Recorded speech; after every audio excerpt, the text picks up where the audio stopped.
Yo, real quick, you guys, before we get the Graphk and Wasted show going, just want to say real fast, man, moment of silence for everybody that was involved in the Kansas City shooting, man. Real quick, you guys, I seen some people lost their lives. Some people actually fighting for their lives. It sucks, man. Straight nonsense. Should be celebrating the Super Bowl win, and this crazy shit interferes, man. So real fast, man, moment of silence for everybody involved in the Kansas City shooting. Salute. Let's get it rolling, y'all.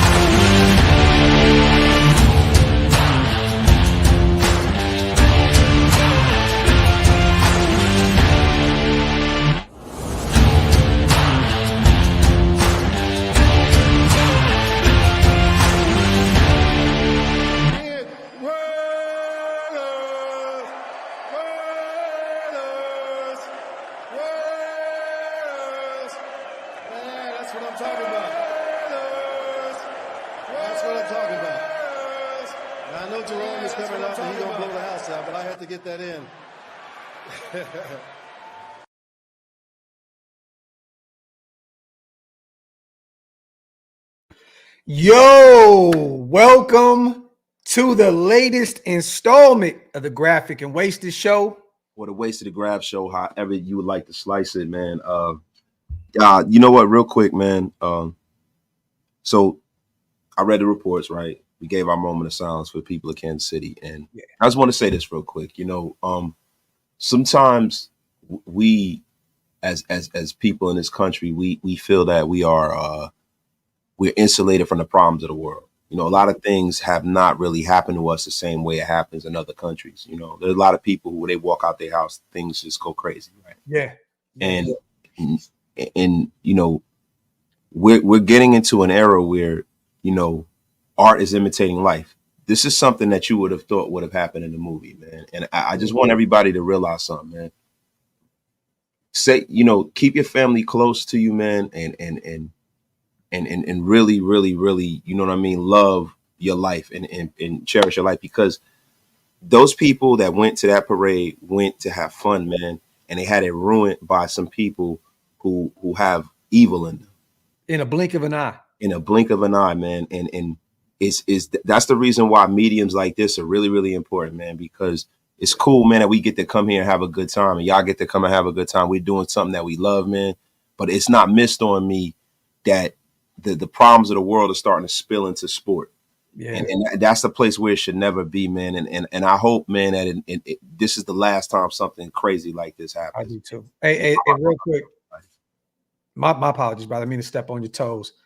Some things are bigger than football, man. I see a lot of ignorant comments on Instagram and Twitter and all through social media. Look, man, there were children involved, innocent bystanders involved. Come on, y'all. Some of y'all got to be better, man. Like, real talk. Like, this is way bigger than football, dude. Like point blank. And that's the reason why I'm saying this, because when I was sitting backstage, I was looking, you know, at people saying, you know, screw Kansas City. Football rivalries are what they are. Yeah. Right? We don't like the Chiefs, but I don't want anything to happen to any fans or any players or anybody to lose their life over a game. This is a game, y'all. And don't ever forget that. This is a game. It's a game we love. It is a serious game, but it's a game nonetheless, man. And one thing that's not a game is life and death. Yeah. Ain't no coming back from it, man. Bro, we want to make sure that we give our condolences. I want to make sure that we really realize this moment right here. I don't want to comment on what happened or how it happened. I'm not going to do it either. I want to give my condolences. I know Graphk does as well. You know what I mean? Because this is devastating to me that fans that are celebrating something that was a joyous occasion have to get touched by evil. Yeah. And that's all I really wanted to say about it. And guys, going forward, we will figure out a way to give back to the fans and the people who are affected by this. We have to let it all play out, because you really don't know if what you're doing is just happening in a vacuum. And I want to make sure that whatever we do here, you know, at Shieldmore is impactful and it goes to the right people. Once everything is done, I think we're going to come together and do some type of show and try and help out, the victim's family, help them, lay them to rest. Whatever we can do to help, we're definitely going to do that because, like I said, there was a lot of women, a lot of children involved. It's just nasty, nasty work. But you know what, man? We got to talk some football. You know what I mean? So, salute to everybody here in the building. I know it's kind of hard to go from that one extreme to the next, but let's talk about some good things going on in the nation, man, and try and, brighten up everyone else's day, man. Salute to John. Listen, guys, I want to move up in the draft big time, but I do not want to overpay and be held hostage. But we do need a quarterback. Salute to my guy, John. And also, we're going to talk about that here shortly and get off my line. I love it. Damn right, Jeff. And also, man, salute to our moderators as well. Our brother Jason, man, and Hug for gifting a whole bunch of memberships as always. Salute to you guys. Appreciate you guys as always. Do me a favor. For those who are new to the channel, make sure you guys wipe them feet, pay your bar tabs, which means hit them thumbs up. Also, hit that subscribe button on both channels. I'm on my way to 25K. My brother Wasted is on his way to 15K. Make sure to hit that sub button. It definitely helps what we do over here at Shieldmore. So let's get to talking that shit.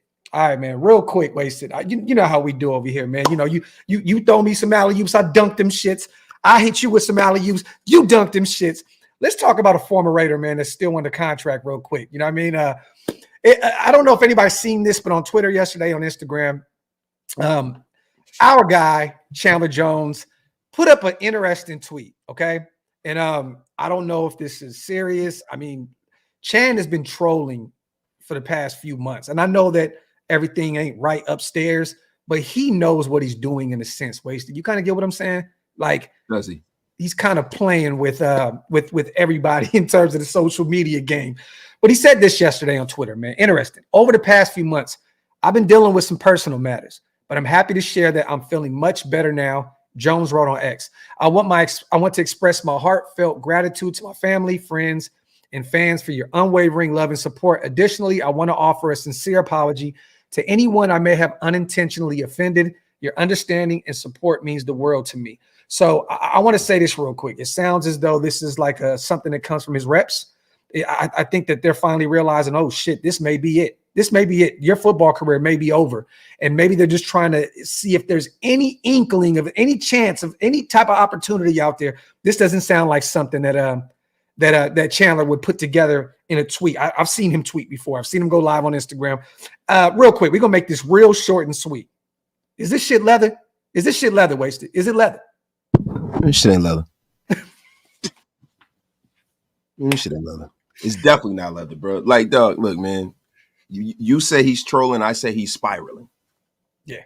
Huge difference, man. This dude has been spiraling out of control, before the Raiders even signed him. People were surprised that we signed him. There were signs of this his whole career. And really, to be honest with you, when you dove into, him, his brother, they got some issues up here, in the kind of scenario that we got going on, man. I think he was addition by subtraction, because if he would have still been on this team, we were all, where's that other pass rusher coming from? Man, we don't know about Malcolm Kuntz. Now we know. Like now, and to be honest with you, I want to see some more of that, because there have been times with the Raiders where, and Big Mike brought this up, and Big Mike and I had a conversation about this. There have been times over the years where we'll have a Raider that comes in the middle of the season and shows out, and we're like, he's finally arrived, and then we get to the next season, they disappear. Yeah. Right? Yeah. Similar to like David Amerson, guys like that. Yep. I want to see if Malcolm Kuntz is the real deal. I really do. I want to see if Malcolm Kuntz is the real deal. I want to see if, Tyree Wilson can continue to ascend to where he's going. Mm-hmm. The Raiders are beyond what Chandler Jones can bring to this team at this point.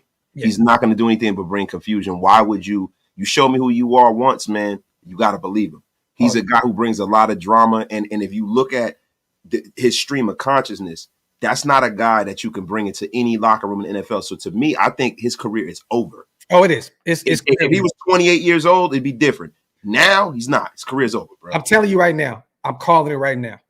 And salute to John Forte on the $5 donation. And salute to Q. That shit definitely ain't leather. Let me just say this. I promise you, in the next year or two, he's going to be doing celebrity boxing matches, bro. That's where Chandler Jones is going to be very, very soon, because of the way he exited, the NFL, talking shit about Mark Davis, talking about Josh McDaniels, the way he went about his business. I don't think there's any other chance that he can. But this is one of them type of tweets, like I said, that came from his reps, just trying to see if there's any way possible he can clean up this mess that he created, and it's not going to happen. In the words of the great classic man Q, that shit ain't leather. Shit definitely leather, brother. Over. Now, hey, I want to talk about this as well, because I think you kind of alluded to this a little bit the other day, and now it is starting to come out to all over the place. Did you see the John Feliciano and Jalen Carter back and forth? Yes. This is a guy that we've been heavy on. You already know this. We wanted to draft him last year. We took Tyree in the first round. We passed on Jalen Carter. Has anything changed, in terms of Tyree and Jalen Carter in your eyes? Because this was kind of insane, bro. I haven't seen all the proof, but John Feliciano said that this guy said he was going to kill him and his kids on Instagram, sharing pictures of him and his kids and his stories. And then I guess John Feliciano pretty much responded with, you killed somebody, you know what I'm saying? And blase blah. And Jalen Carter kind of used that as, oh, he was talking shit and so on and so forth. But then Feliciano came out and said, man, that this dude was actually threatening to kill him and his family and shit like that, man. Like, how do you feel about this specific situation, bro? I feel like whatever is in between the white lines should stay in between the white lines. I'm sure, and that's terrible. I don't really play around with shit like that. Me being the family man that I am, no, you being the family man, that's the one thing. Like you can't come back from that, bro. You can't. Yeah. Like it even bothers me when people say little goofy shit in rap songs where they talk about children. When you talk about harming innocence, bro. Yeah. I can't get with that. No, not at all. That shit ain't leather at all. No, what? You know what I'm saying? But I'm gonna tell you one thing. I'm sure worse things have been said. I think people in the NFL, when they're in between them white lines, they say some really fucked up stuff to each other. Oh yeah, definitely. People spit on each other. Yeah. Things Lawrence Taylor used to say to people listen. You're trying to get in their head. I mean, you can say whatever you think. Like so. Who was it that was saying that they were screaming out the opposing defender's girlfriend's phone number? Oh, I forgot, bro. I think it was a Shay, man. I think it was him saying, Sharp, right? Yeah. Somebody was screaming out his girlfriend's phone number, bro, while he was covering him, like he was trying to get inside his psyche, man. That's crazy, bro. And the shit that Stu has brought up too, man. He's talked about some stories that players say on the field. It's insane, bro. But this is unacceptable. If you're speaking about children, speaking about people's wives, at the end of the day, man, there's no coming back from that. And like I said, I haven't seen any proof. I just seen what John Feliciano said. And I know Feliciano's had his own, his own shitstorm in terms of social media, the way he, left the Raiders organization and stuff like that. But I'm gonna kind of kick back and see how this plays out. But if it's true, man, I'm gonna be real, man. Jalen, I know he's very young. I know that this is a brutal game, but you got to be better than that, King. You got to be better. Hey, Graphk, just hold down real quick, man. Somebody's at my door. I got it. Salute to John, man. I appreciate you. Also, man, on the 5 OLV Raiders Network's membership. I appreciate you, John, as always, my brother. Thank you. And salute to all the new members because of John, because of Hug, and because Jason Hunter, man. Salute to my guys and salute to my brother, man. Blessings to you guys and blessings to the nation, man. Salute to my brother, man. Let me see. I heard the bite during fumble scrums. Is that what it was? Okay. Yeah, Shay. It was Shannon Sharp. Yep. Shannon Sharp. Let me see. Holy shit. Hammer. Breaking news. LSU running back Trey Holly facing charge. God, it's a lot going on right now. Yeah, I saw that, bro. I didn't even want to bring that up because to be real with you, has nothing to do with the Raiders. Has nothing to do with us. Yeah, that's business, man. You know what I'm saying? Man. That's some dirty business right there. But bro, like when you talk about Jalen Carter, people say, does it change my feelings about Jalen Carter? My thing is that and I've always said this about Jalen Carter, for us to think that you're going to get a guy who plays a physical game like that, you got to be half out of your mind anyway, right? Yeah. For them to be choir boys is pretty funny. Mm-hmm. Right. So he's not a choir boy. right? It's two guys that are talking shit to each other. They're gonna have to handle that how they handle that, right? Yeah. But at the end of the day, man, the Raiders must have saw a chink in his armor, and it might be they might have been right. They might have been right. But I'm gonna tell you, at that time, bro, I didn't want to hear that shit. Yeah, but guess what though, man? If you look at the stats, right, and you look at the game at the end of the season, man, when Tyree started to pick up, when you moved him into the middle of the defensive line, playing that defensive tackle, like he outperformed Jalen Carter, bro. Like at the tail end of the season, Tyree started to show life. What do you have? 3.5 sacks.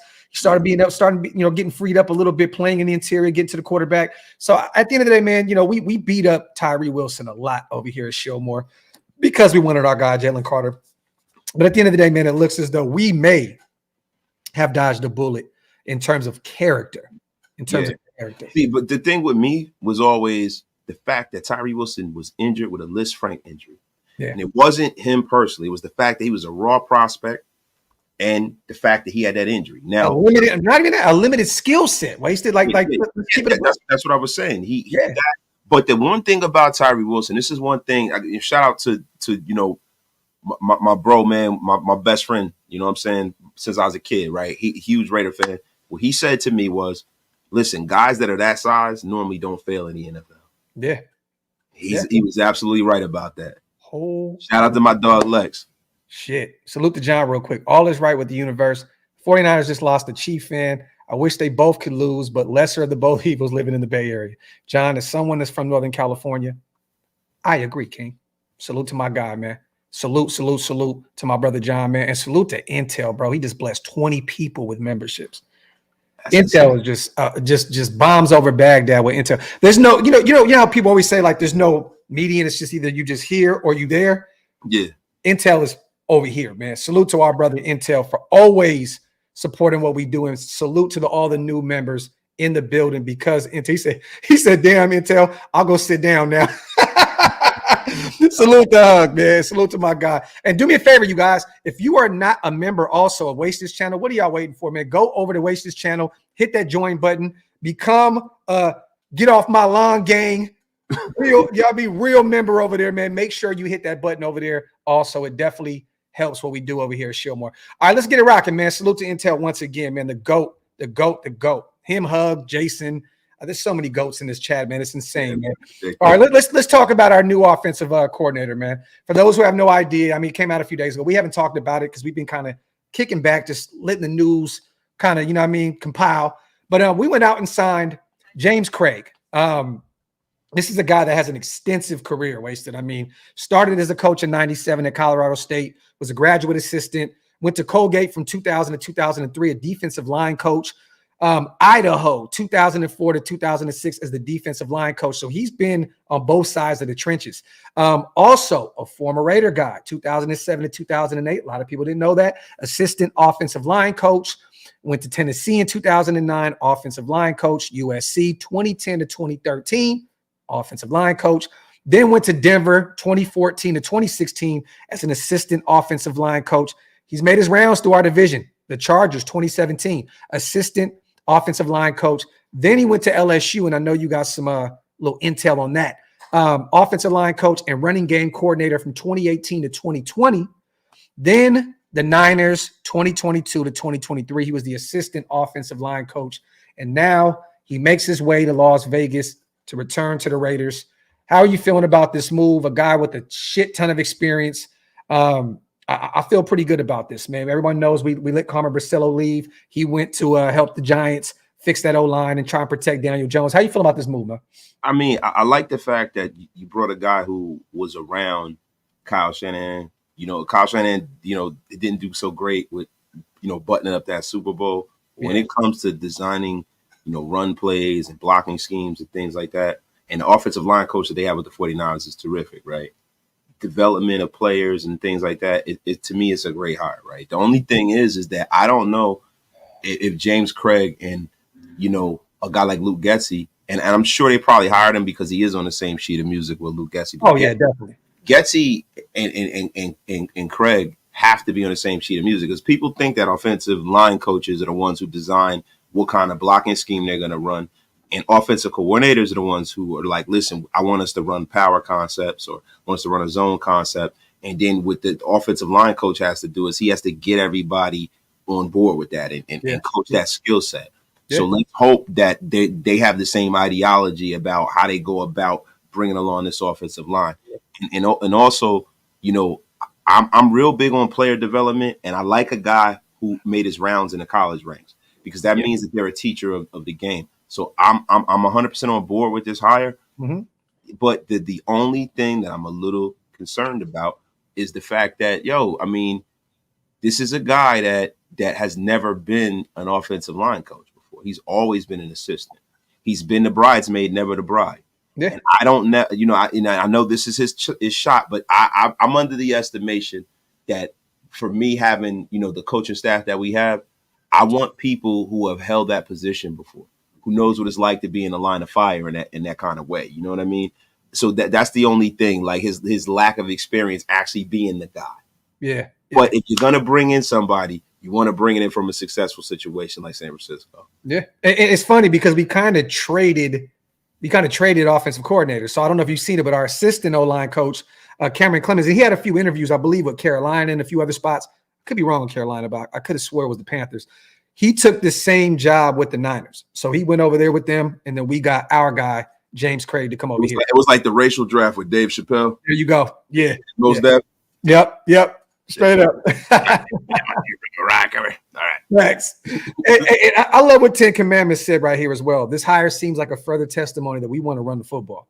Kingsbury did not fit that narrative. This is facts.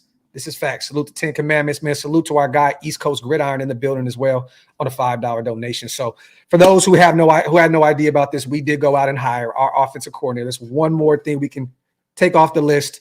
We brought in James Craig with a shit ton of experience, but like Wasted said, kind of has his reservations, kind of going to kick back a little bit and see how this plays out, because the guy has not had that official, offensive line coach experience. He's kind of been it's not like a Tom Pickett guy that you're like, I've seen him go here and do this and that. We haven't seen. This is his first bite at the apple, so to speak. So everybody needs a first chance, and I'm hopefully that he takes full advantage of this. And I want to say real quick, salute to our guy Jermaine Illuminor. He'll be on the show this week. He also gave Clemens a lot of respect on Twitter. Said that was one of his favorite coaches that he's been coached up by. You know what I mean? So the Niners got a good one. You know what I mean? I was kind of wondering why we didn't just bring him back up, but he came from the previous regime. It kind of makes sense that we're just moving on from him. Yeah. You know what I mean? And what it shows me is, Luke Getsy has an ideology that lines up with what Antonio Pierce wants to do. And Getsy went and got a guy that can get the job done as far as, how he's going to run his scheme. I think things are going to be this year offensively. I think we're going to be an efficient offense, but I think it's going to be a lot of old school shit, man. And I'm here for that, man. I think football is getting to the point where people are trying to reinvent the wheel every year. Yeah. And football's not that complicated, bro. You see what AP said, right? He said, bro, if I would have I would have been running the wishbone and shit. Man. Yeah. Oh, yeah. Yeah. Yeah, man. 3 yards in a cloud of dust. Yeah, man. But hey, we shall see. And you're right, man. I don't think that they're going to try and reinvent the wheel with the offense. I mean, look, we already have a lot of weapons on the offensive side of the football. We're going to build that offensive line through the draft and through free agency.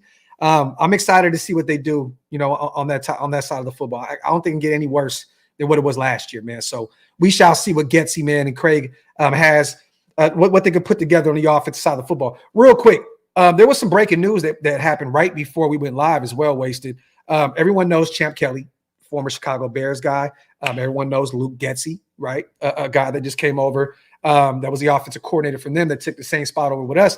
They let go of 2 veteran players out there, man. So there's 2 names to keep an eye on here, you guys. Salute. This comes from ChicagoBears.com, their official website. The Bears on Thursday parted ways with 2 of their longest tenure players in their offensive lineman, Cody Whitehair, and safety, Eddie Jackson.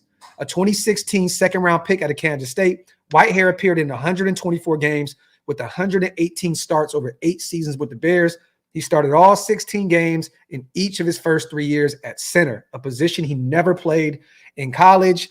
Last year, he played some guard, played center. He's kind of moved around the O-line a little bit. But 31 years old, I think he kind of fits. I think he knows what Getsy wants in terms of, the scheme. This is definitely a name to keep an eye on. I know a lot of people, I've seen a lot of Bear fans say, that, the guy's not performing, the way he used to. He's getting up there in age, a little long in the tooth. But I would love to bring him in to help that guard position. Not center. I'd rather address that in the draft, or you move Parham over. But I would have no problem bringing a guy in that has a ton of experience, former Pro Bowl guy. And like I said, can move around the O-line a little bit. So keep an eye on him. And also, they cut Eddie Jackson, another Pro Bowl guy, another guy that's getting up there in age, has dealt with some injuries. But how do you feel? I mean, safety's not really a priority for us. I think we still have a guy in Chris Smith that we drafted from Georgia that we still want to see get some reps at some point. We may bring Palomau back. Epps and Merrick are still under contract. How do you feel about both of these guys? And Jackson has also been a guy that started a shit ton of games, former 4th-round pick out of Alabama. I mean, how do you feel about potentially going out there and looking at these two guys in free agency? Whitehair, yeah, it's a no-brainer. I mean, if you can trade Whitehair for freaking, him on his spot on the roster for Greg Van Roten, yeah, then you've upgraded. Mm-hmm. But with Eddie Jackson, bro, I mean, I think we as fans have a tendency to want every person who's been released that is worth the shit. Yeah. Jackson is not somebody that we need to really bring in because we have a loaded safety room, guys. And we got young players that are developing and ascending. We don't have guys that are on the other side of the hill going back down the hill. We got guys that are ascending. I would submit to you that we haven't seen the best football from Marcus Epps or Trayvon Merrick. You know what I'm saying? And I would rather pour into that. Chris Smith, bring back Palomau. Like, I would rather pour into that. I think our safety room is set. We don't need unless you're going to go out there and go get an all-pro safety. Unless you got like Minka Fitzpatrick is available, something like that. I think you should stay pat and keep what you got in the building. To be quite honest with you, man. Yeah, I'm cool off of looking at Eddie Jackson. I hope the veteran's going to find a job somewhere, but I'm definitely intrigued by bringing in Cody, a guy that knows Getsy's scheme and knows what he wants to do. So, but we shall see. We may want to get younger. This year's Jermaine Illuminor. Could be. He could be this year's Jermaine Illuminor. He could be a guy that's coming and being like the teacher with that scheme and, being handcuffed with that offensive coach. Yeah. And if that at worst, you get another Greg Van Roten wasted. Yeah. And the thing is that, Greg Van Roten is a guy that you're probably going to move on from. The spot right there, man. He's a vet. He's a guy who played at a Pro Bowl level at one time in his career. And offensive linemen don't get truly old until they get to about 34, 35. So he's got some more tread left on the tire. I'm with it, man. And you never know, man. The change of scenery is a real thing. He may come to Vegas and reinvent himself. We shall see. But I would love to take a flyer on Cody, man. Salute to John. A lot of old school run the ball to open up the pass. Talk that shit, John. I'm all for it. Salute to Ben. Why not Fields? We're becoming Chicago West anyway. He'll go off in this offense. And what's funny was I've seen a few mock drafts, Ben, as of late that still have us, or not mock drafts, but actually mock drafts that have us still trading for Justin Fields for that 2nd or 3rd round pick. So look, I don't know how Getsy truly feels about Justin Fields, man. I don't know. It's still going to be very interesting to see if we miss out on our guy, if we miss out on a Jaden Daniels, and we'll get to talking about Russell Wilson here in a second as well, because an interesting tidbit came out about him from a very, very close insider that knows what's going on in Jordan Schultz. But if we miss out on some of these guys that we want to bring in, I don't think that Getsy doesn't think that Justin Fields has what it takes. I think that they didn't have a long enough to get it together. The end of last season, they started to really get it rocking. And you never know. They may both want to come together and finish their story in the words of, Cody Rhodes, man. So you never know. You never know. But salute to Ben. Salute to Qua also. Clinch fist soldiers, Graphk. In every mock draft, has no problem getting these 3 linemen. Christian Haynes, which is one of my favorite guards in this draft. Mahogany, the guard out of Boston College. Another dog. And Greenfield, OT. O-line has to get right. And we will. Qua, I'm telling you, brother, we will build through the trenches in this draft. Defensive tackle and O-line are going to definitely be addressed in this deep class, especially on the offensive line side of things. Salute to our guy OJ, man, as well. Getsy getting the job saved us from being one-dimensional. Throwing the ball 50-plus times under Kingsbury does not win games in October. Well, this is the thing, and I think a lot of people, you always look at him and you assume throw. Kingsbury runs the ball as well. If once you get in the goal line situations, you get in red zone situations, they run the ball a lot. You know what I mean? That we talked about James Conner and those 17, 18 touchdowns that year. You know, so I mean, I think we kind of get caught up in the whole air raid, and you just assume it's going to be in the air a lot. They they run the football as well. It's a balanced attack, but you're throwing the football a lot more than we have. Bro, I mean, bro, the thing about the way people are viewing Cliff Kingsbury, you know, is wrong. You don't really know how Cliff Kingsbury is going to work out until you see what roster he has. Yeah. You call plays, and your tendencies are based off of the people that are in the building. Yeah. Let's just be for real. Like, you're not gonna be a guy who throws the ball all over the field if you got Flotsam and Jetsam at wide receiver and Joe Neckbone at quarterback, and you got a Hall of Fame running back and a Pro Bowl fullback and a great offensive line.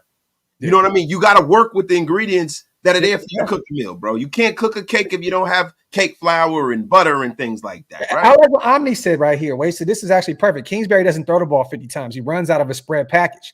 You know what I'm saying? Then he also said Connor 8 under Kingsbury. They just throw the football like long handoffs. That's kind of the best way you can kind of word that. It's essentially the West Coast offense, right? Yeah. But like I said, you have to judge a man on their scheme when they get in the building and you see how they work with said pieces. Yeah. So when you talk about Getsy, you got a lot of people that are like, oh, he's terrible, right? But this is the same guy who was a competent and great coach in Green Bay.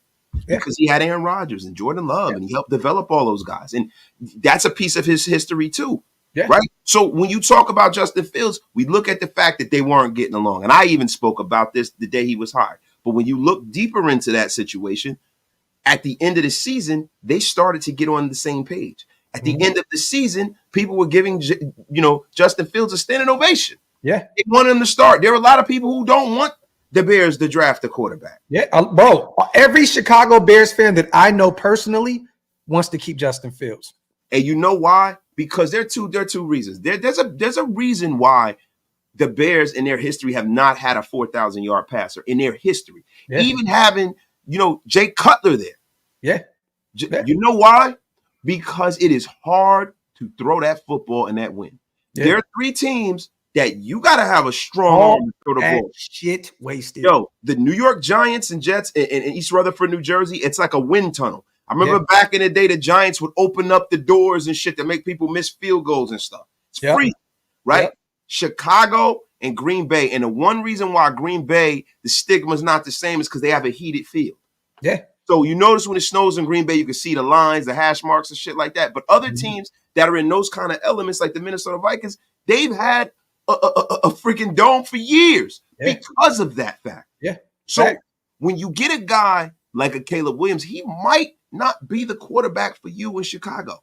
He might not. You might want to take a Drake May because Drake May has a cannon and he looks the part. He's a big 6'4", tall, strong quarterback that can sit there in that pocket and sling that football. And use his legs. He's a very underrated running quarterback as well. Yes, he is. He's the prototype, though. I think there's been a little bit of people getting away from stereotypes. There's been too much of that. Some stereotypes in the National Football League are true. You got people that are going out here and they're drafting all these 5'0" quarterbacks like Bryce Young and shit like that. There's something to be said for the big, strong, kid from Nebraska throwing the ball, from California throwing the ball, big 6'5" quarterback. There's something to be said for that shit, bro. And I'm going to tell y'all something right now. The one thing about Justin Fields that works in Chicago is the fact that when the weather's shitty, he can tuck that football and run it like a damn running back. And that's why it works. So they might keep him, bro. I can see it. Salute to DTG. Just saw a news report. Yeah, this is old news right here, my brother. Salute to DTG on the To Raidernation. That's definitely true. A fan definitely did bury that Chiefs flag, and it looks as though that shit came back to haunt us this season in the Super Bowl. So, but yeah, that's definitely facts. Yeah, but we dug it up. Well, I think that was fake. Salute to my guy. Dug it up? No, they did. They dug that up, bro. I thought it was fake. Salute to my boy Raider Deadpool. I seen him kind of post a picture of him doing it. I thought it was fake, but I could be wrong. Salute to Julio. We ain't becoming anything. With all due respect, I'm tired of the narrative Chicago West, Patriot West. Fuck that. We're the Raiders, and we're going to have our own style. Salute to Julio. I mean, bro, there's not a lot of pieces over there that we would pluck away from them anyway. I mean, we talked about Cody White here, that he fits a need on the offensive line. We're talking about Justin Fields. If all else fails and he's available, you have to take a look. But I don't think we're going to become Chicago West at all. I mean, look, Chicago Midwest hasn't worked. Why the fuck would we want to become Chicago? Why do we want to be the Bill? What are we talking about? You want to go back to the George Hallis, Johnny Lujack days? Yeah. What the F are you talking about? You're talking about Chicago West. Yeah. We talking about Kanye West. You got a kid named Chicago West. What the F you talking about, bro? Salute to Julio on a $10 donation. This is facts, bro. Salute to the Mokes. Y'all seen that pivot? Yes, man. It was a phenomenal watch. That really gave me a new sense of respect and appreciation for our head coach. I've already loved AP anyway and love what he brings. You know, but man, if you haven't watched it yet, bro, watch the pivot. I'm telling you. I watched it, bro. And you know, look, like I said, man, I love, you know, the spirit that Antonio Pierce is bringing back in the building, right? Yeah. But what I will say is, and I don't want to put water all over it, right? You know, I was a guy who wanted AP here because I just feel like the moment feels right for him to be here. We don't need Jim Harbaugh. We need that, right? But I'm tired of the rah-rah shit. We ain't won nothing yet. Yeah. So let's get to fucking work. I don't want to hear nothing about none of this and the rah-rah shit. It was cool to get the glimpse behind the curtain of what he's going through, you know, losing his mind. I just love his story. You know what I mean? Yeah, hearing that and then hearing Mark Davis coming up to him and saying, "Are you ready?" You know what I mean? And him, I just loved the Ryan Clark giving him like the owl jacket. Yeah. You know what I mean? Like it's just great positive vibes, bro. Like I hear you. But even giving him Al's jacket, like, bro, you gotta fucking win something first before you get Al jacket, bro. Let me tell you something, man. I don't know if I know you spoke about it in your show. I haven't really been live lately. I've been doing shorts and stuff. But I know there was that excerpt of them like acting out some of the things that went on with Al Davis over the years. Yeah. And it just brings back home why I love Al Davis so much. And why Al Davis is a giant. You can never say, and even when Al was slipping in the twilight of his life, I still believe because Al was that motherfucking, excuse my language, man, but Al was the motherfucker, man. Oh, yeah, clear. Al was a motherfucker, bro. He was let me tell you, he's a legend, bro. There's not two people in the history of this sport that are as significant as Al Davis. Yeah. That's how significant Al Davis is. Yo, don't put that Al shit on him until he wins, bro. Well, I mean, look, I think they're having some fun, man. I mean, at the end of the day, bro, I'm not looking too deep into that. I know how you feel about Al Davis. I love Al Davis as well, but look, I'm just trying to figure out where Ryan got the damn jacket made. I need that shit. Like, real talk. Look, I'm sick of AP having all this shit I can't find. This exclusive. Like, bro, he be having. I fuck with that. I fuck with it. I love it. I love it, bro. Because you know how I always try to get something that nobody else has. I love it, yo. Yo, be the one of one, AP. You the head coach. You should have shit we can't find, bro. But salute to AP and salute to the pivot. Those guys put on a hell of a interview with AP. Nice little hour. And also, Max just had AP on as well. If you guys haven't got an opportunity, go check out the Rush podcast. They just had him on there as well. Another great. I seen some snippets of it. Let me just say that, and it looks like it's going to be a great watch. Hey, Ridge, did you send those pictures to Wasted too? I'm not going to say nothing. You know what I mean? But has he sent you any pictures? I gotta look. I'm not really going on my social media. Because what he said, we're going to get a priest to perform an exorcism in the locker room and around the grounds where the Chiefs flag was buried to exorcise those demons. Bro, I gotta send you some stuff that Ridge sent me. It was fucking hilarious, bro. Salute to my guy Ridge, man.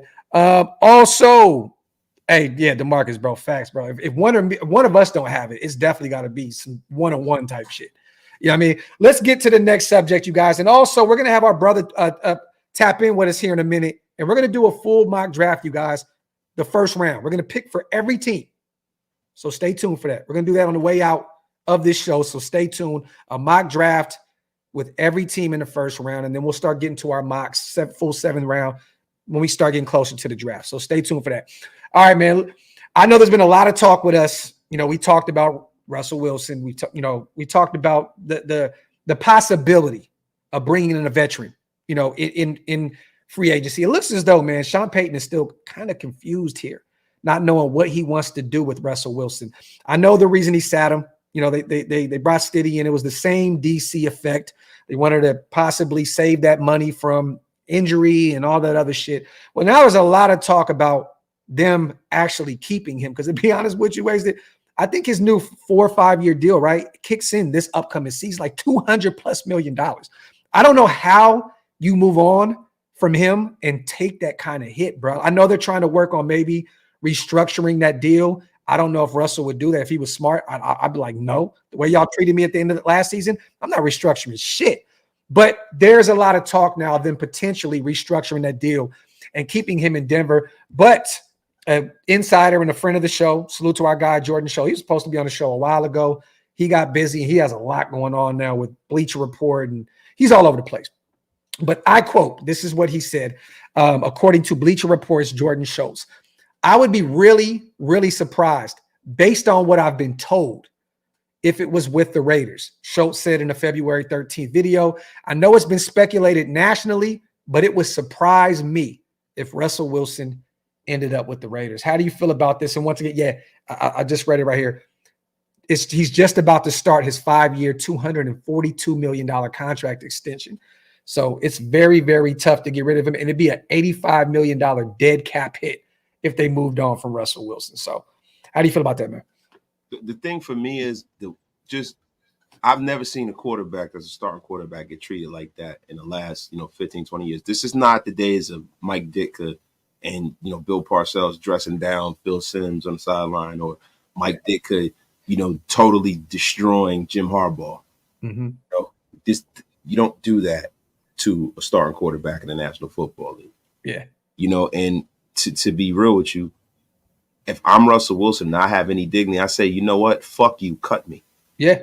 But I think the problem is the way that they treated him. That's why Sean Payton is trying to walk that shit back, because they know that for them to do what they want to do, they have to kind of restructure him a little bit. Yeah. They have to. They got to get Russ to play ball with them. Mm-hmm. If Russ don't play ball with them, it's over. It's over with.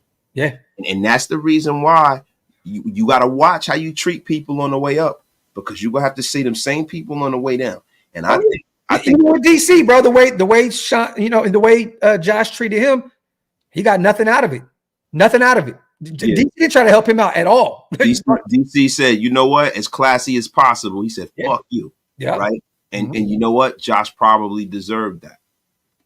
Deserved that, mm-hmm. Right? I'm not saying, look, I'm not the biggest Derek Carr guy, right? But there's a way. There's a right way to do there's a right way to do things, right? My mom always taught me that in my life, right? Mm-hmm. But at the end of the day, man, I'm kind of glad that they're in this conundrum. Yeah. Things, man. They're going to be in cap hell. Oh, yeah. Have Russell Wilson. Or they're going to be in cap hell and have a quarterback that's pissed off at them and doesn't want to be there anymore. So, yeah.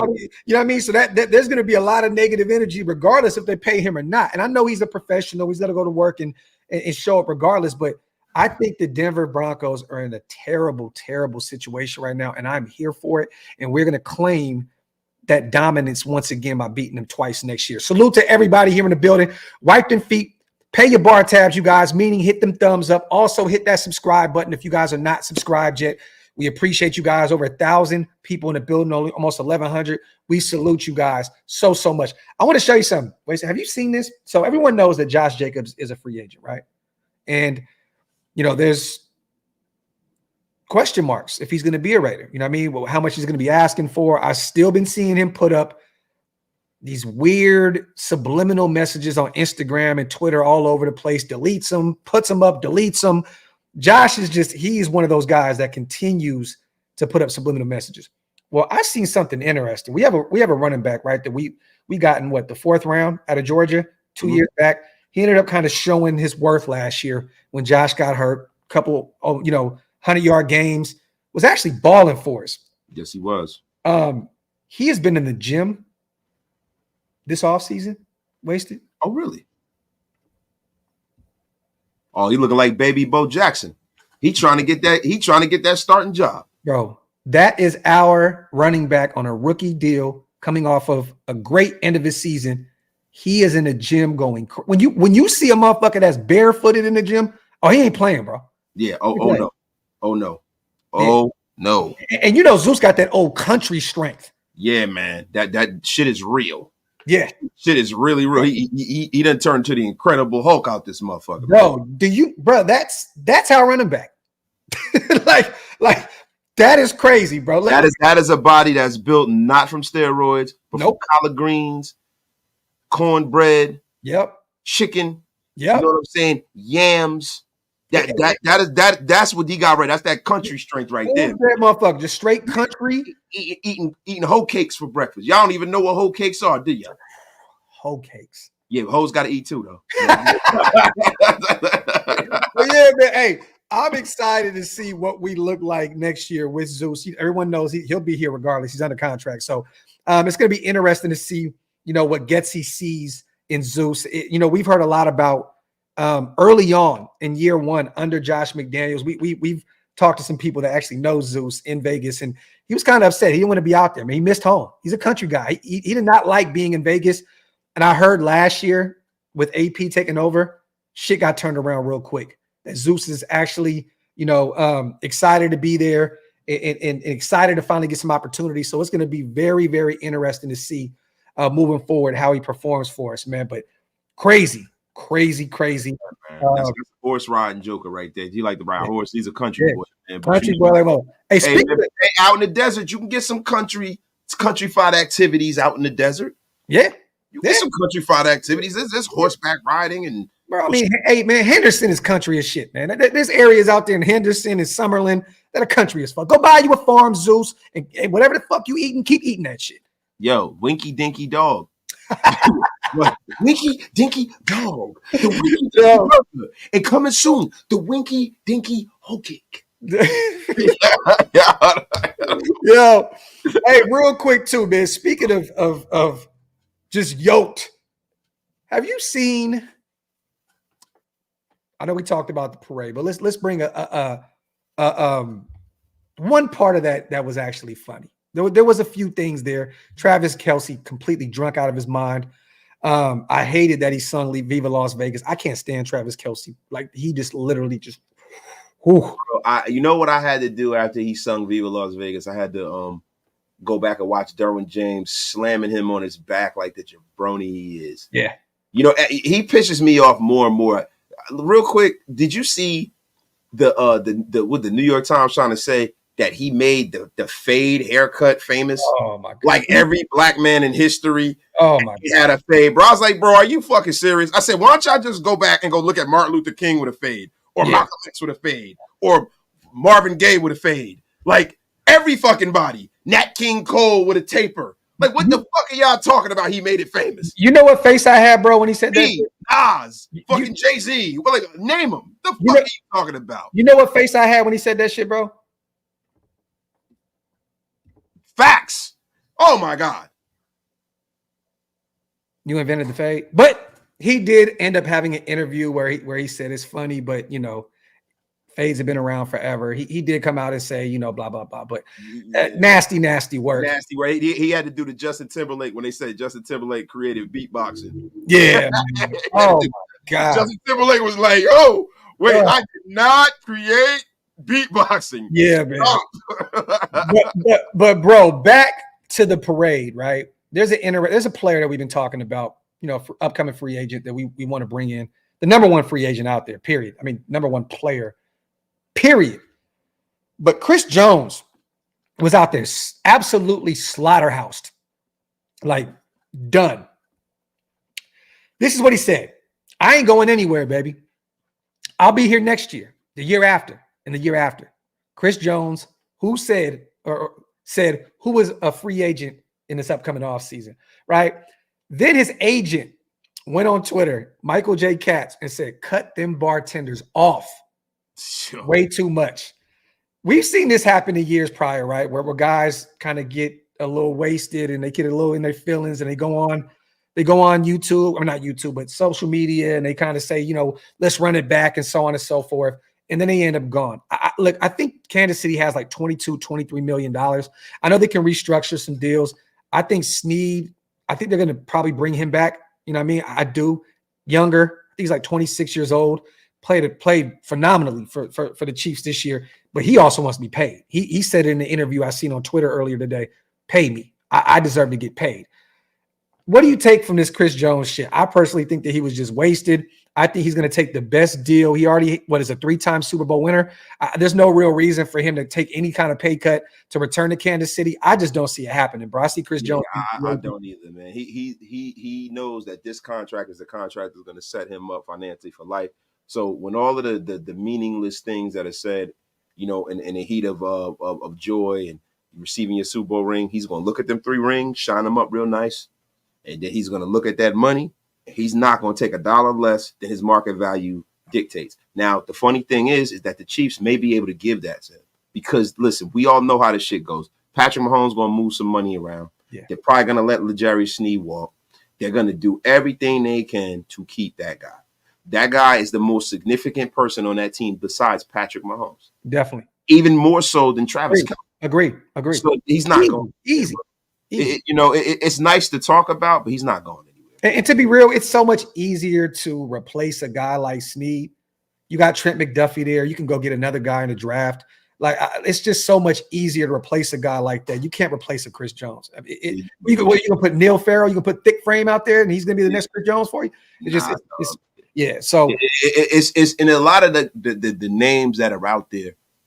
I've been going over some of the people, with my shorts and talking about guys that could be available. Yeah. But if I'm being honest, him and Matabuke, them guys aren't going anywhere. Like, Matabuke, that guy's been in the league since 2020. He's been tearing the league up. He had 13 sacks being a defensive tackle. People are like, well, does he fit our scheme? We run a 3-4. It's like, we don't even really run a 3-4. We run multiple sets.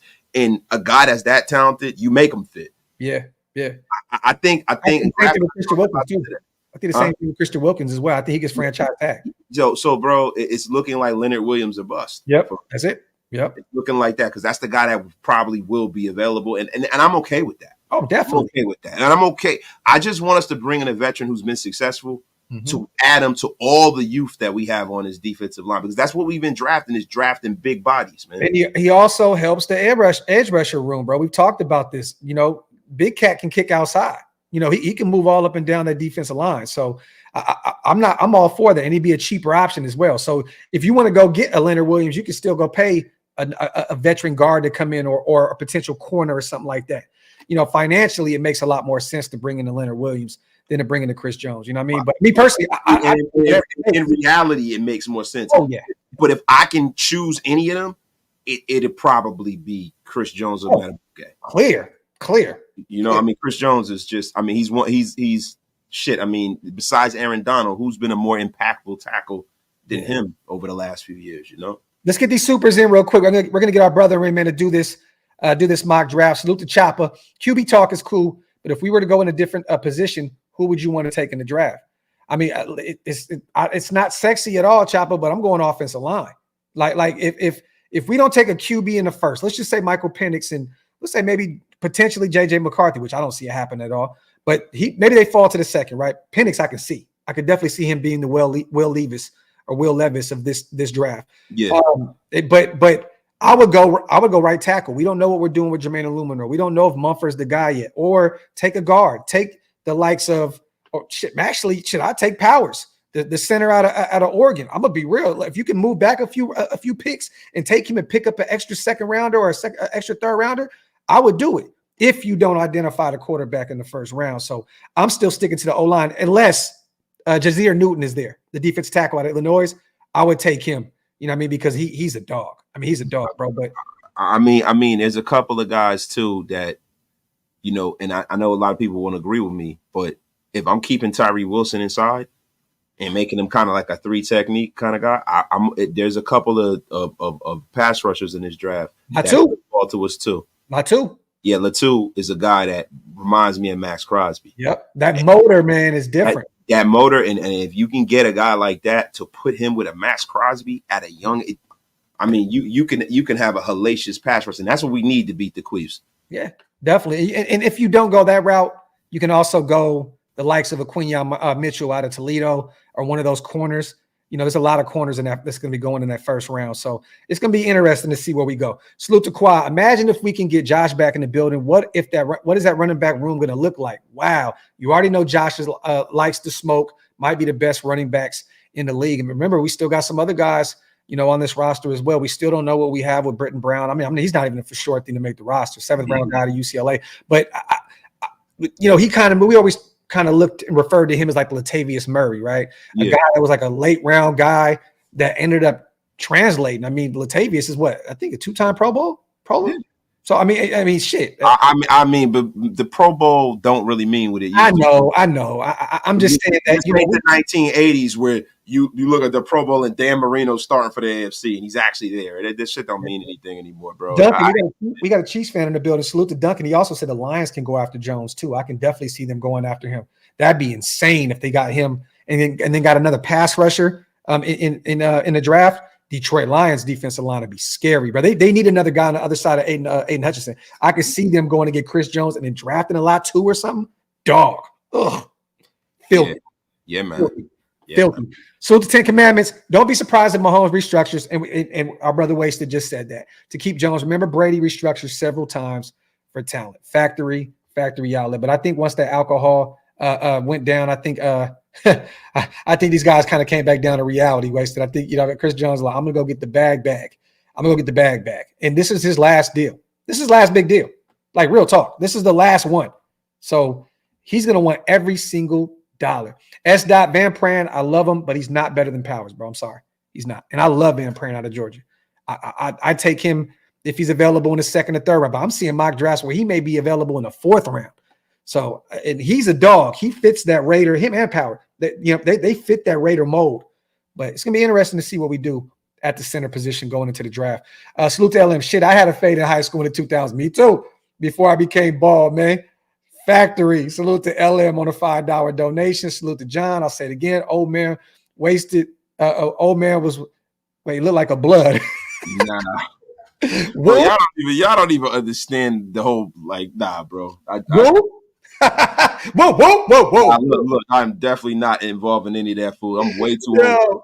That shit is funny, man. I don't think people realize how old I am, bro. I'm way too old for that shit, bro. I'm cool. I've never been, and plus I'm from the East Coast, man. In my era, that shit wasn't even a factor in my era. The most, man. If we take JD in the first, y'all putting him in week 1? Hell yeah. I think it should sit for a year. No. I'm not having a Jaden Daniels sitting at all. Pat and Brady did. With that being said, AOC MVP incoming. Oh, I see what you did there, DeMokes. Oh, and real quick, we have a dope guest coming on soon. He'll be on Waste's channel, and I want to somehow be involved if you will have me over there, brother. We have a guy that covers LSU, right? One of your people that knows, that's very familiar with Jaden Daniels' skill set in his game. It's going to be interesting, man. I want you guys to hear, because from what Wasted told me yesterday on the phone, bro, I was already kind of like boomer bust. I'm hyped, bro. I'm hyped. I'm hyped too, man. My boy kind of put me in the right direction on Jaden Daniels, because I'm not going to lie. The problem with the quarterback class this year, it's like sensory deprivation. It's so many guys that in this draft that you can wrap your mind around and say, man, I can see him being our quarterback. Yeah. Even down to Spencer Rattler, all the way up to Drake May and the Caleb Williams of the world. So if you're going to remove the Caleb Williams, Drake May, if they're number 1 and 2, and you're going to put them over here, right? There's 4 other guys that I wouldn't be mad about if they were our quarterback. I wouldn't be mad if J.J. McCarthy wound up our quarterback. The only problem with J.J. McCarthy is the sample size and the fact that he doesn't have a lot of throws. There are games where, they won the game and he didn't throw the ball until like the 3rd quarter, or he threw the ball 30 times and only had 100 and something yards passing and shit like that. There's certain things about McCarthy that I don't like. There's certain things about Michael Penix that I love because he lit it up, and you know what I mean? He looks the part, he throws the areas, he's throwing guys open. But if I'm being honest, bro, I think Jaden Daniels, because my guy put me in the right direction. I watched some more on Jaden Daniels because I didn't like his release and everything, and I started looking at some of the throws he was making. Mm-hmm. He can make all the throws. Make all the throws, bro. Hey, real quick, I like what Quad. We got our brother backstage. I'm gonna bring him in a second. I like what Quad just said. Muhammad Kamara, real late, sneaky good. This is a Newark boy. This he's from your hood, bro. He's from Newark. Yes, sir. Yes, sir. Played at Colorado State, I believe. Yeah. This is a guy that had massive production in college, right? I know smaller school, blah, blah, blah. But dog, last year, 13 sacks, a pass defense, 2 forced fumbles, fumble recovery, 56 total tackles, 27 assists, 29 solo in 12 games. 12 games, he had 13 sacks. And this is a guy you could potentially add to your defensive line. I wouldn't be against this at all, to be real with you. And I'm starting to hear his name a lot more, a lot more. So it'd be interesting to see if we took a flyer on a small school lineman again, like we did with Max. Yeah, he was, a kid that when he was at Central High School in Newark, I heard a lot about him. You know what I'm saying? That kid is a beast. Yeah. Look, and I didn't think that he was gonna make it to this level, but he has, man, and it's great to see, man. Yeah, it's great to see, man. I'm rooting for him, bro. Definitely am. Salute real quick, man. The chopper real fast. I hate to say it, but Rattler might go second round. I said this in that Senior Bowl performance. Remember, this guy was supposed to be the number 1 QB last year. And a lot of people are afraid because of his production. I think he had like 19 touchdowns and like 8 picks this last season. But if you go back and look at that, what was it, 2019, 2020 year where he had a phenomenal season, I see him translating at the NFL level. I definitely see him rising up boards. I've said this time after time on these coffee and convos. I can see him going in the second round. Latest, third round. I think Spencer Rattler's out of here. Salute to our brother Hammer in the building, man. What we doing, bro? Mock draft, but you want to talk about that first 3 rounds that we talked about, the NFL.com did? We're going to do that tomorrow on the Graphk and Hammer show. Let's do a first round mock draft with us 3. I got about 40 minutes, 45 minutes before I got to go get the boys. So let's do this, you guys. We have Shieldmore in the building. We're going to do a first round complete mock draft with each team, okay, with trades. But we're only going to, if we want to trade, it's up to us. Let's just say that. That's only us, no other teams, just us. So, Hammer, bring it up, man. Let's get the rocking on this mock draft. Pause. Hey, yo. All right, boom. I love it. We're using the what is this, PFF? Yep. Okay, so right here, you guys, we're going to draft for every team in the first round. Okay, we're going to also look at the needs. Look at the needs. We're gonna make sure that each player fits that specific team. Okay, so and salute to East Coast Gridiron. It's time to grade this. Let me get my notepad out. I love it. Salute to my guy. He's a huge draft guy, so I love it. All right, let's get it rocking, man. I think we're gonna go Hammer first, Waste a second. I'll go third, and what we're gonna do is we'll just keep that momentum going, throughout the first round. Go ahead. Chicago's on the clock, bro. How do you? And we're picking them, so. You got that set up? I'm convinced right now. We can start the draft.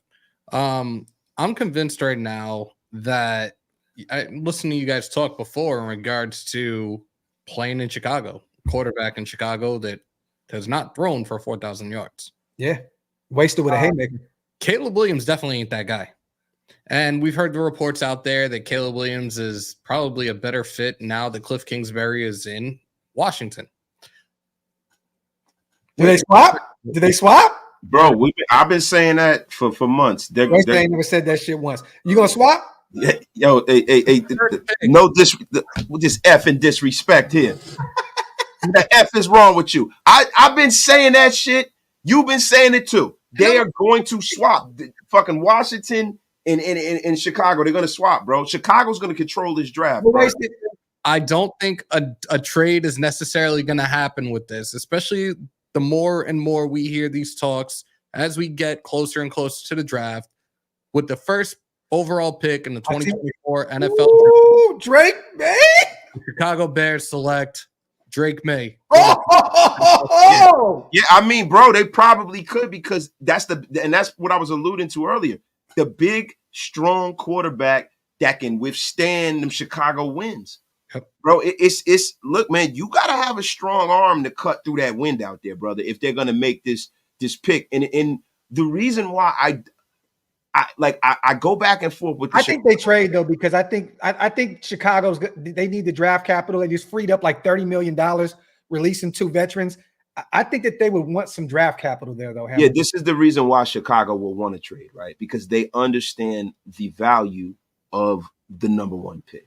They understand that if they don't want Caleb Williams, they can go down and get the guy they want and pick up something along with him, as opposed to just staying in pat and taking the and letting everybody have Caleb Williams for free.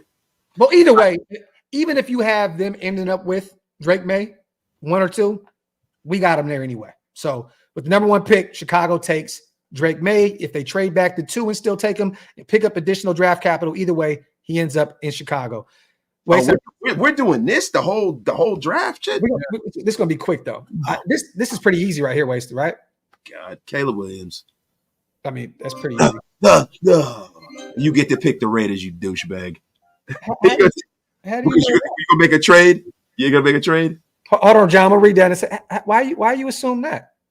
Because you're gonna make a trade and the Raiders are gonna trade up, right? Are we doing that? No trades? The 3rd pick, the New England Patriots select Barbara Harrison Jr. They trade with our Las Vegas Raiders. I knew it. Can we trade? Go ahead. Go. Let's see what we can do with this trade. Can we trade?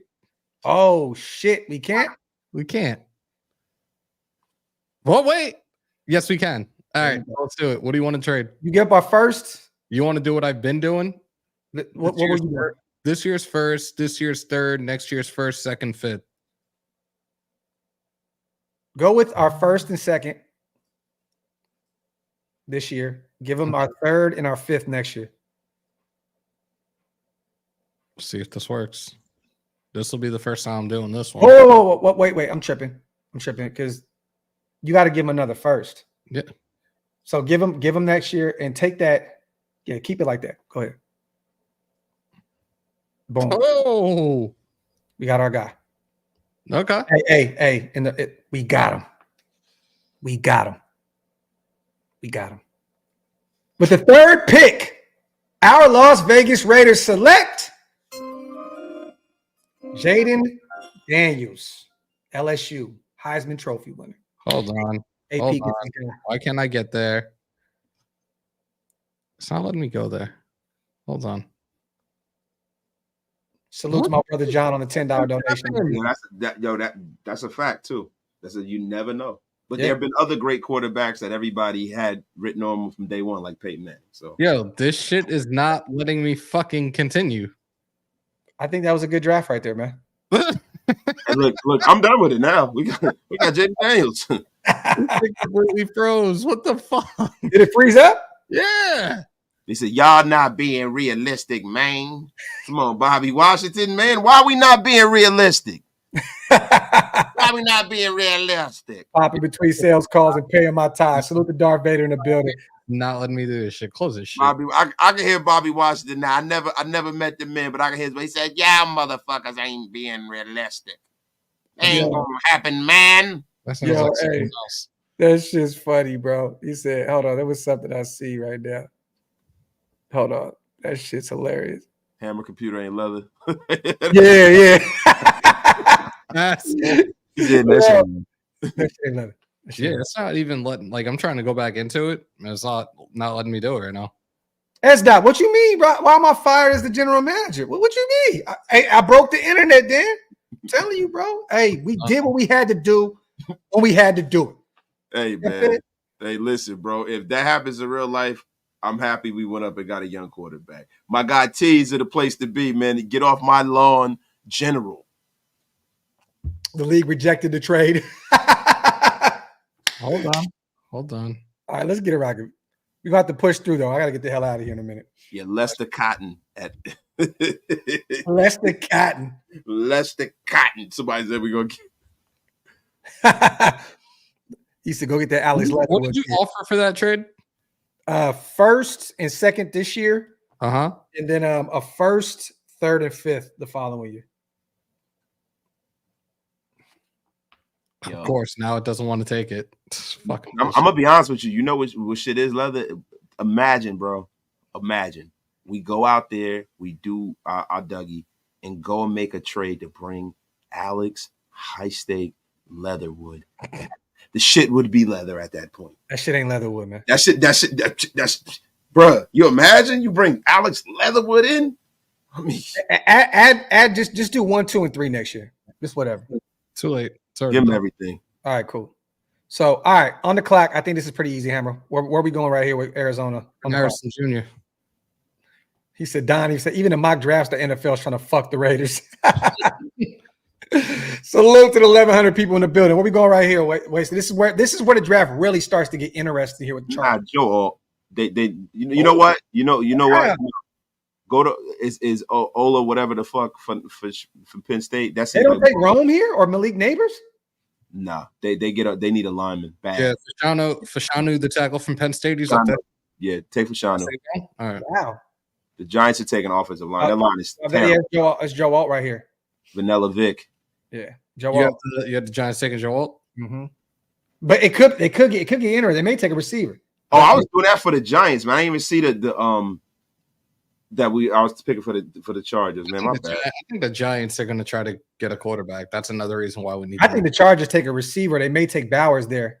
I didn't mean. I thought I was drafted for the New York Giants. My bad, yo. Oh, yeah, I see Bowers. I definitely see Bowers ending up in LA. We have Bowers said he'd like to be in Tennessee. I don't know if you've seen that the other day. He said he'd like to stay close to home. Yeah, the Georgia-Tennessee connection. I can definitely see Tennessee giving Will Levis or you know what I mean, one of those young quarterbacks down there, a tight end man, a security blanket. Right, so we'll go with Brock Bowers. Brock Bowers. All right, Atlanta's on the board. I think we all know where they're gonna go right here, right? That's the thing.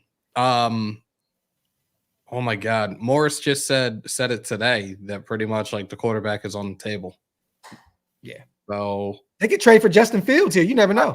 Right. So what do you think they're gonna do here? I think they go quarterback. They already have a bunch of weapons on the offensive side of the football. They got Kyle Pitts. They got You think they're gonna take Bo? They got Drake London. Ooh. You know what's funny, man? I think they would take Penix here. Man, let me tell you, man. I think the town of Atlanta needs their fill of Penix, man. Be honest with you, man. Let me tell you something. If I was drafting for Atlanta, I'd take Joe Milton third, man. Let me tell you something, man. That arm, Joe Milton. Joe Milton is going undrafted. Joe Milton. Let me tell you something, Hammer. Joe Milton is the best quarterback I've seen. Probably Derek Carr, man. Gru, remember this? They just hired Raheem Morris, a defensive-minded head coach.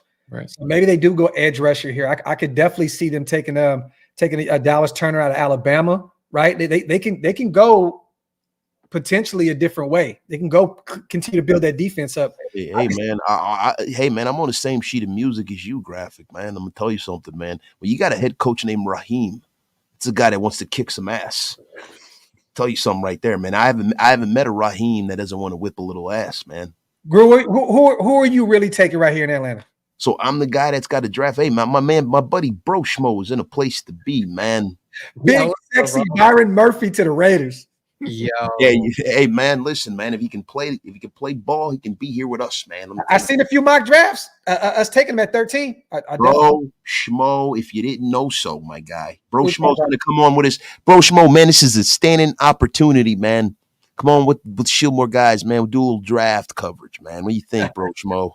We got to do our annual show with our brother Bro Schmo. Appreciate that. That's right, man. Bro Schmo, if you didn't know so, and guys, go hit that subscribe on his channel. Hey, Graphk, man, I'm doing Gruden right now, man, so I'm not really in the best position to draft. Could you take this? Give me Wasted talent, man. I need to talk to Wasted.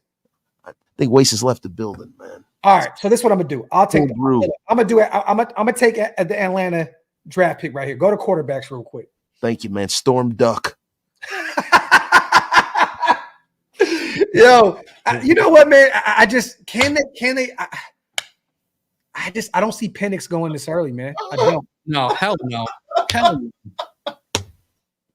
Penix is going to be. There's a good chance that Penix is going to be drafted. Like, there's a chance there's going to be some Penix running around Atlanta, man. I can't with you. Take Bo Nix, man. Take Bo Nix. All right. Bo Nix, man. This is easy. I think that they're probably going to get some offensive line with the new quarterback, but they may take a receiver though. Nah, they got DJ Moore. They got commit. Darnell Mooney is a free agent, so they could go receiver here. But they have a defensive minded head coach. Cooper DeJean is there. Newton is still on the board. Illinois' boy. I can see them getting a defensive tackle to help Montez Sweat with that pass rush on the D line. Go to tackles real quick though. I think they're going to try and help out their rookie quarterback. Hey man, I don't know much about Cooper DeJean, man, but his last name sounds fucking delicious. Flogger right off the board. Hey man, I just said something to you guys, man. You guys didn't pay attention to me, man. I'm telling you, Cooper DeJean, man. I don't know much about his game, but his last name is fucking delicious. DeJean. Hey, I think it's easy right here. Minnesota takes JJ McCarthy. Wait, what? Yep, they take McCarthy. JJ McCarthy. They're taking McCarthy, bro. If he's available right here at 11, they're taking McCarthy. Wow. They need an offensive line more than anything else, but man, okay. Yeah, man. I don't agree, man. I think they're gonna bring Kirk Cousins back, man. Bro, I see them taking Kirk Cousins, man. Hold on, guys. We are at the Jets right now, not the Vikings. Oh shit! Oh shit! Oh yeah, you got an offensive lineman, man. Back to the line. Yeah. Hey man, we got to protect Aaron Rodgers, man. We're all over the place. Yeah, get Latham. It might be Guyton, but I think Latham's off the board right here. Yeah, J.C. Latham, man, he's a big, strong kid, Alabama guy. You know how much I love those Alabama guys, man. Be honest with you, man. You got to take Latham, man. Look, bro, I'm telling you, I see a quarterback. I see them taking a quarterback. They're going to have to pay Justin Jefferson a shit ton of money. He's already saying he wants an astronomical contract, but he wants to see what they're going to do at the quarterback position. They just drafted a young kid out of BYU. I don't know if Kirk Cousins with that Achilles injury, if they really want to bring him back, he may potentially go to Atlanta. I'm going to be honest with you, man. When you talk about Michael Penix, this would be the place where you take a Michael Penix Jr., man. Hold on. Did you see Cousins at the honors? Did you see all the little dancing around and shit that he was doing? I don't think that dude is that fucking hurt. Bro, that's not football. No, listen. Hammer, let me tell you something, man. Here we go. Let me tell you something, Hammer. Dancing in your seat at an award show is totally different than having a 350 pound he wasn't in lineman going for your legs, man. First Michael Penix, like your life depended on it, man. He wasn't in his seat, but at the same time, I don't see Minnesota going for a quarterback right now. Minnesota's going to go for a quarterback in the second round. Bro. Hey, you know what I see? I see that you're wrong. And I see that Michael Penix will wind up on the Minnesota Vikings, man. He'll be the new Dante Culpepper, but he'll be a lot smaller and left-handed. Okay, so look, Wasted wants Penix there. Penix. Pause. Wait a minute. Wasted doesn't want Penix. Oh, at all. John Gruden. Gruden wants Penix, man. I always draft quarterbacks. I don't have them taking him at all, but the next pick, Denver takes JJ McCarthy. I tell you who doesn't take JJ McCarthy, the Raiders. Because we got our guy already, man. That's an easy call. Denver needs a quarterback. JJ McCarthy's right there. New England's on the board. They need a receiver now. They got they traded back, right? Yeah. With us. So man, do they take Malik Neighbors here? Yeah. Rome? Won't you be my neighbor, man? You know what? I'd send Rome there. I think they take Rome. I think Malik Neighbors is the more. He's the better product. I mean, Romadesi's good too. Roma's a dog, bro. They're both really, really good, man. But you know, it's LSU receivers, man. They've been pretty damn good. Yeah, that's true. Just give them Neighbors. It's cool. Even though I think Rome is going to be a superstar. New Orleans, they need some O-line help. They Michael Thomas looks like he's on his way out of there. They may need another receiver. They need some O-line. They got to protect DC. He was damaged goods last year. I'd go probably Tyler Guyton here at tackle. Ooh. Maybe Patrick Paul down in Houston. Maybe they take a fly. Mims just because he's kind of closer to home, but I like where you're going with Guyton. Yeah, I think they go Tyler Guyton right here, Oklahoma. All right, so Aramis Mims. We got the Colts. They need Pittman's gone. Pittman's a free agent. I think another one of the receivers is a free agent as well.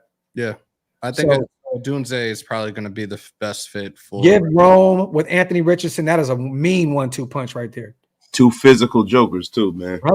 Run it. Seahawks guard, center, edge. I think this is where they're picking up that option, right? They're picking up that $12 million on Geno, so he'll be there. I think this is where Jackson Powers Johnson. Yep.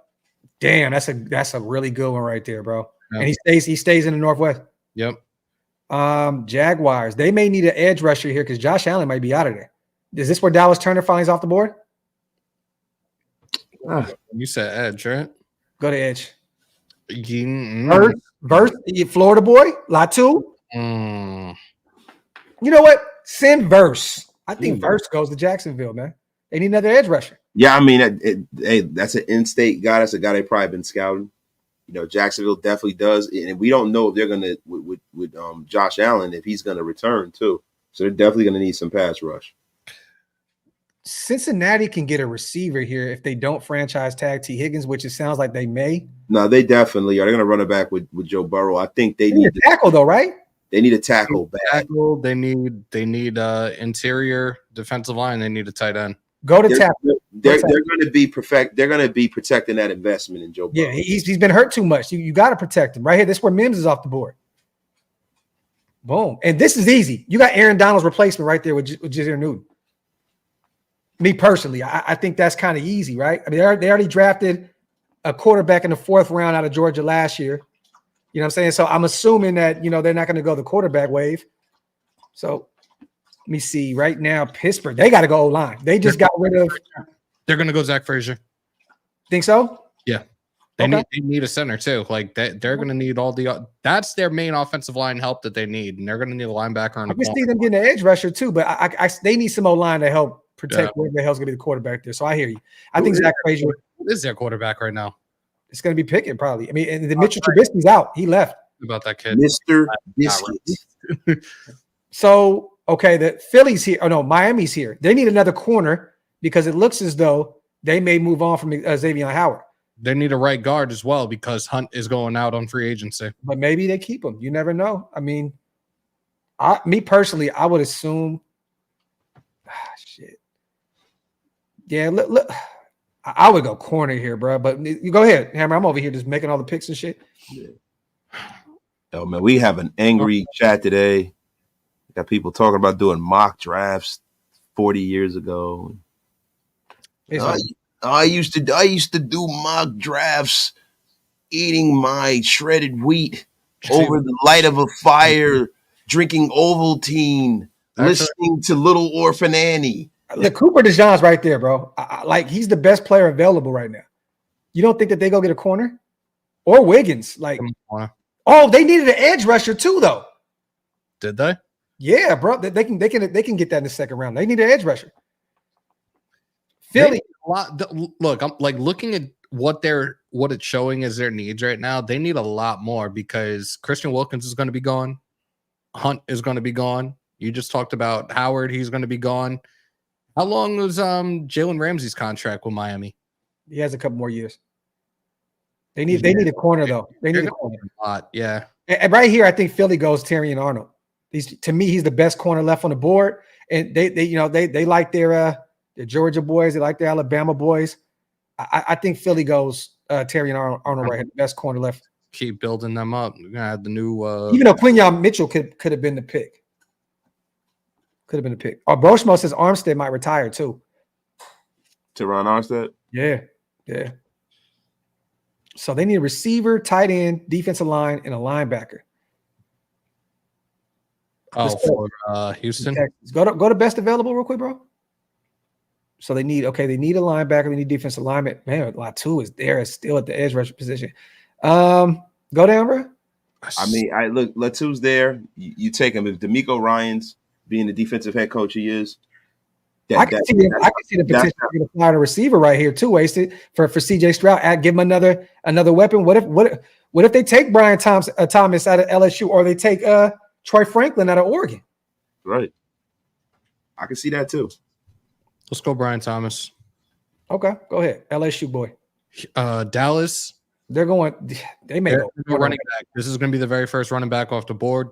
It's going to be Jonathan Brooks. I've said it before that if it's not Jonathan Brooks, that Saquon Barkley will not go back to the Giants and may end up going to Dallas. I can see that. They need a running back. That was Achilles' heel with that offense last year. I'm going with Jonathan Brooks here. Like, granted, he probably won't be available until like the middle of the season. He tore his ACL towards the end of this past season, but I think this is going to be the move for them.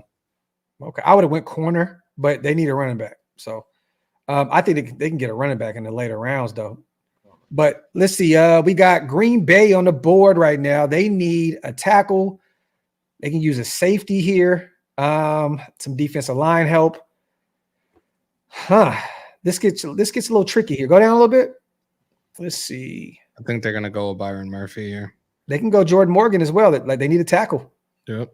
Yeah, Murphy. That sounds like a Green Bay pick, bro. I think it's gonna be Murphy. So back-to-back Texas. Byron Murphy, man. So you have them and Rashawn Gary and all those guys up there, man. They need a running back bad. Tampa had no run game, bro. I don't see 2 running backs going. No, I don't. But I'm just saying it out loud, bro. Like they struggled running the football last year. They could use a guard. They need a lot of help on that O-line. Yeah, they do. But they also need an edge rusher, and this may be where Latu finally goes off the board, or Turner. I think they would take Dallas Turner here. Me personally, what do y'all think? I think they would take Latu. Yeah, okay.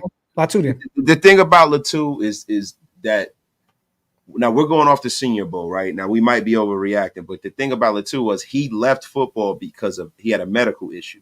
Yeah, and he came back, and that's going to be the issue. Whether teams are going to be able to get rid of that medical issue that made him leave football for a year or two. And now he's back, and he's because he wasn't medically cleared. He couldn't play college football. And now he's back. That can work one of two ways. If their doctors feel like they're ready in their infinite wisdom. So I'm going to be – because I tuned out on this mock draft. I'm not going to lie, right? Offensive line, Hammer. Really? Dallas Turner probably would have been that pick over Latu because he's cleaner, medically. Bro, they got offense. Bro, they got Kyler Murray. They got to protect him. They just got Marvin Harrison Jr. They need somebody to protect his blind side. I don't know who's the tackle right there out there in Arizona. Me personally, I think this is where Jordan Morgan gets off the board right here. Arizona's going. In-state guy, got to protect Kyler Murray. Got to do it. Buffalo. Gabe Davis is going to be gone. Yep, Diggs is up in the air right now. Trey Franklin. I can see them taking him. Gabe Davis he's going to cost a lot of money, and they need to build that defense back up. They had a lot of injuries on that side of the football. I can see them getting Trey Franklin and just letting Gabe Davis walk in free agency. They need an offensive lineman as well. Detroit had actually a fairly actually pretty good O-line last year.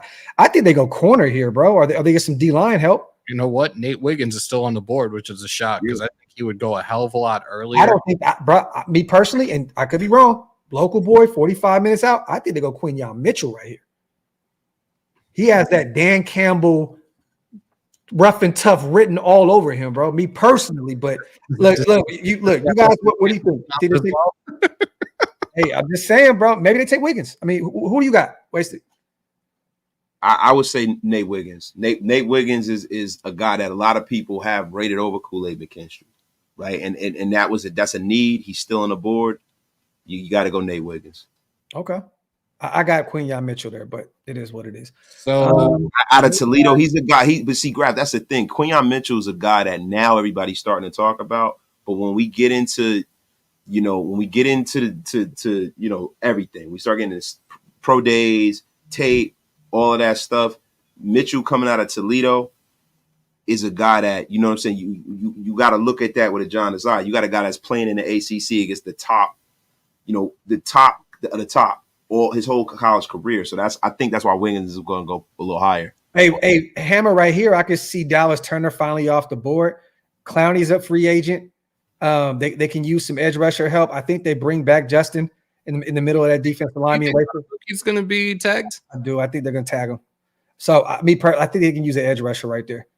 The Niners, they need some O-line help. They do need another corner. I think this is where Kool-Aid McKinstry may be off the board. Yep. Yeah, it's crazy too, man, because the Niners are imploding right now. Yeah. They bought Steve Books. They made him a fucking scapegoat. I think that was the weakest shit ever, man. And this is where our guy, my bad, wasted. This is where our guy is gone. This is where our brother Paul's client goes. He still stays in the first round. He's going to blow up the combine in a few weeks. I have Keon Coleman out of Florida State going to the Kansas City Chiefs, and me talking shit to Paul all year long. So there you have it, guys. Here's the mock for every team. Yeah. So And there's still some great talent left on the board. But look, there was Quinyon Mitchell still there. There was so much talent. Like, man. Let me see. Graphk drafts off field. Pause. Hey, man, look, to be real with you, I don't give a shit about none of these teams. So I don't really care who they draft. I could be giving them 7-round picks in the first round. I really don't give a shit. But I think that Kansas City needs a quarterback. I mean, needs a receiver there, and they go take a receiver. Yeah, that's a fact, bro. I mean, bro, I'm responding to the chat real quick. I know this has nothing but we talk about. I don't see how you fire Steve Wilkes after that Super Bowl. Like, how is that his fault? How do you fire that guy? Like, even in Carolina when he got fired, I think that was nasty work. You know when it happened, right? Did you see when it happened? Apparently, in that last drive in overtime, there was 12 men on the field. Shanahan was pissed, throwing a clipboard. He had to use one of his to burn one of his timeouts. There was too many men on the field, I believe. I think that's what happened. And at that point, I think he was just like, and they need a scapegoat, bro. They need a scapegoat. You know how to scapegoat, like that. Like, but if you look at the whole, because I didn't watch the game. And I saw, bits and pieces because I couldn't watch it. And I had to go back and see what happened and contextualize what happened. They held Patrick Mahomes to one touchdown until overtime. Yeah. How is he the problem? Like, there were a lot of mistakes that were made there. I don't think there needs to be.